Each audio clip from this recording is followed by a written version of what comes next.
hay una novedad que salió ayer acá en La Cornisa, una bomba, diría yo, de Silvina Martínez. ¿Cómo andás? Hola, hola Pancho, querido. ¿Cómo estás? Aprovecho para darte la bienvenida. Bueno, pero claro, sí. hablamos de vínculos, llamadas por teléfono entre empresarios, dirigentes por la causa de los cuadernos, desde nada menos que la Casa Rosada. Sí, y fue una revelación, como bien vos decís, del programa La Cornisa que conduce Luis Majul en esta casa, un trabajo de Silvina Martínez, que es una abogada especialista en casos de corrupción, en el marco de la causa más importante, sin ninguna duda, de corrupción de la historia argentina.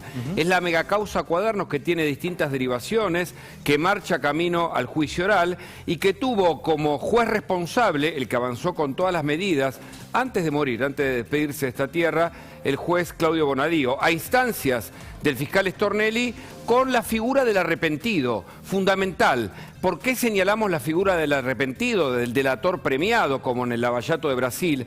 Porque justamente Ernesto Clarence, el titular de Inverness, como arrepentido, había declarado que Cristina sabía o no podía desconocer... Ahí está, este es un punto clave, Sí. Hugo, porque en general esta causa, uno cuando hablaba con los empresarios siempre decían, me pidieron, tal, me apretaron, pero era un elenco de funcionarios que hasta ahora, hasta esto y hasta Clarence, no se sabía si habían sido mandados por la expresidenta. Pero ¿no? totalmente. Porque eso lo manejaba Néstor, recordemos que antes de la muerte de Néstor. Muy bien eso. Eso lo manejaba Néstor. Claro. La novedad de esto es que toca directamente a la vicepresidenta. Toca directamente a la vicepresidenta, que es, insisto, es junto con la causa Tesura y los Sauces, aquella causa de los hoteles y de los inmuebles por lavado de dinero, esta causa es por pago de coimas, en este caso Cristina Fernández acusada de cohecho pasivo, de recibir coimas, y los empresarios de cohecho activo, de pagar coimas. Bueno,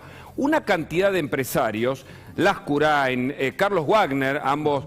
Lascurain, expresidente expresidente de la UIA. De la UIA, Carlos Wagner, de la Cámara de la Cartellone, bueno, decíamos, acá tenemos, repasemos este cuadro que es revelador. Realmente ayer... ¿Estos son las llamadas, Hugo? No, esto es repasar la causa Cuadernos para ubicar responsabilidades y para indicar cómo ahora el juez Marcelo Martínez Di Giorgi, quien había pedido estos datos, insisto, que ayer se revelaron en La Cornisa, obtiene pruebas de llamados telefónicos. Este es el dato fundamental. Entre la Casa Rosada y los empresarios. Cristina Fernández había dicho, arrepentidos, dicen la verdad los arrepentidos, declararon y firmaron que estaban diciendo la verdad porque además la prueba pesa en su contra. Pero además ahora se comprueban, como bien dice en el informe ayer de La Cornisa Diego Cabot, se comprueban hechos concretos, que es muy difícil de ser desmentidos camino al juicio oral. Ahora repasemos. Sí. Hasta ahora, hasta esta revelación, la relación del universo empresarial era con este señor, Sí. que está preso, Distintos roles. con condena, Barata, Sí. también condenado, estaba Uberti, Sí. estaba Lazagasti, que era el secretario de Vido, estaba López, estaba Llorens, que era secretario legal y técnico, Sí. pero nadie sabía qué vínculo tenía la que está arriba. Exactamente. En la causa, y te digo, esto está emparentado con la causa que hoy se llama Vialidad y que está en pleno juicio oral, porque se tratan de obras públicas, insisto, en donde hay roles, de acuerdo a la justicia de la investigación que hizo Bonadío, Stornelli y ahora sigue Martínez de Giorgi. La causa indica que hay un organizador, una jefa, porque estos hechos ocurrieron del 2003 al 2015. En Vialidad incluso se dice que se pagaron más en la época de Cristina Fernández que en la época de Néstor Kirchner. Y acá aparece justamente esta prueba, insisto, documental, comprobada a partir de la medida solicitada por el juez. 500 líneas telefónicas pertenecientes a los procesados e involucrados en la causa. Es decir, se demora mucho tiempo la justicia. Es cierto, ahora cuando tiene los datos y el periodismo los puede revelar, es contundente. Hugo, Fíjate, un segundito, a ver, poné la placa anterior que quiero preguntar. Acá otra clave es esta, Hugo. Sí. Porque Néstor Kirchner, que era el que tenía la relación, muere en el 2010. Sí. Es decir, que lo relevante es este número. Totalmente, Pancho, porque... Que siguió el tema, ¿no? Pero totalmente, permitime, en la primera audiencia, digo porque están emparentados, del juicio de Vialidad, se lee en ese juicio oral donde estuvo Cristina Fernández que lo que se le pagaba a las empresas de Baez, después del 2010, del fallecimiento de Néstor Kirchner, supera incluso lo que pasaba en la época de Néstor Kirchner, con lo cual, insisto, estos datos según la justicia, involucran la presidencia de Cristina Fernández. Acá lo tenés, y acá están las pruebas. Estos son los llamados. Estos son los llamados. Estos son datos bien comprobados. Ojo con los teléfonos, ¿no? Sí. Ahí tenés Cartellones. No, digo que bueno. Sí. Está bien, pero es dato son datos públicos. Sí, y además, pensemos, Pancho, es importante que la gente entienda esto, porque los demás son dichos, estos son hechos, son pruebas que tiene la justicia. Mira, todas comunicaciones. Fíjate, Roberto Barata, recordemos, la mano derecha de Julio De Vido, el ministro de Planificación, que llevaba, según describió Centeno, uno de los arrepentidos claves en esta causa, que anotó todo, porque era un hombre que tenía ese vicio, digamos, o esa inclinación por anotar cuando en una parte del ejército tenía que controlar las municiones, esa obsesión del chofer de Barata, Oscar Centeno, como arrepentido, fue registrando lo que ahora se comprueba. A ver, para repasar, que esto es importante para entenderlo en el marco global. Cuando esos cuadernos que fueron el comienzo de esta causa le llegan al periodista Diego Cabot, el juez Bonadío le pide a instancia del fiscal Stornelli algunos meses para comprobar si eso que se registraba en los cuadernos era cierto. Comprueban varios de los hechos, las direcciones, las patentes de los autos, los encuentros, y una vez que está comprobado comienza formalmente la causa judicial. A esta altura, luego de la investigación periodística que se reveló aquí en La Nación y por supuesto se complementa aquí en La Nación Más, lo del 2018 empieza a tener pruebas, insisto, de cara a un juicio, que es lo que más le preocupa al kirchnerismo. Acá se demuestra que Ernesto Clarence, el titular de la empresa Inverness, tenía al menos 45 llamadas. Recordemos, insisto, que este hombre dijo que Cristina sabía de estos pagos y desde la Casa Rosada se hicieron los llamados en donde se indicaban cómo tenían que ser el traslado de ese dinero.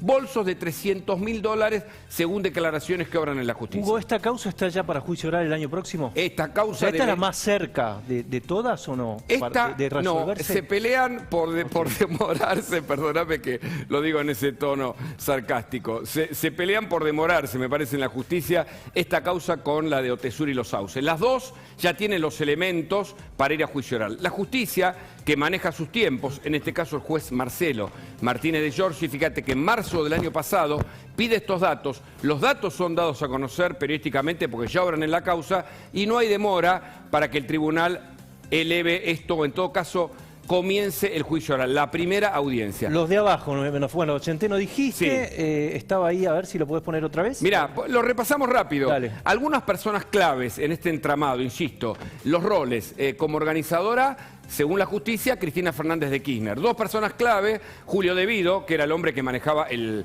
dinero para toda la obra pública, de eso estamos hablando. O sea, como organizadora, según la justicia, no, según la querella, digamos, porque ella dice que no tiene nada que ver. No. Pero claro, cuando es señalada, cuando esto se envía... Está acusada de eso. Cuando se envía a juicio oral, claramente hay imputaciones y señalamientos de roles en esta, ¿no? La jefa, Cristina Fernández, en este caso señalado por la justicia. Los organizadores tenés Julio De Vido, todos recordamos quién es, Roberto Barata, la mano derecha, el que llevaba, según Centeno, los bolsos que le acompañaba, Carlos Wagner, el ex titular de la Cámara Argentina de la Construcción, la Camarita, así se lo dio a conocer. Que era de alguna manera el que les avisaba, miren, el gobierno están diciendo tal cosa, era como un nexo, ¿no? Totalmente, y quien declara esto en la justicia se autoinculpa. Entendamos esto, para la Argentina es fundamental el rol del arrepentido, porque obtiene un beneficio judicial, declara en su contra, pero es una prueba en el marco de la cantidad de elementos que se van ahí mencionando. Y Ernesto Clarence, el hombre clave aquí, 45 llamados demostrados por la justicia. Y después tenemos